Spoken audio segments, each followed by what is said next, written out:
Presiden Prabowo Subianto menjelaskan alasannya memangkas anggaran kementerian, lembaga. Presiden menegaskan jika anggaran tersebut nantinya dipergunakan untuk memberi makan masyarakat dan anak-anak Indonesia, serta memperbaiki semua sekolah yang ada di Indonesia. Saya mau hemat uang itu untuk rakyat,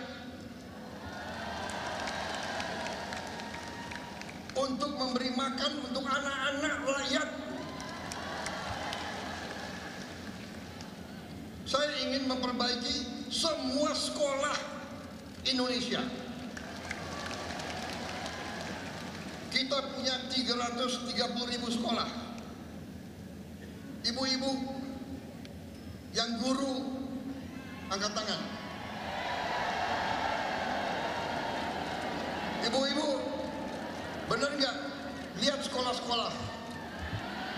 Perlu diperbaiki atau tidak? Saya berapa hari ini lihat sekolah-sekolah.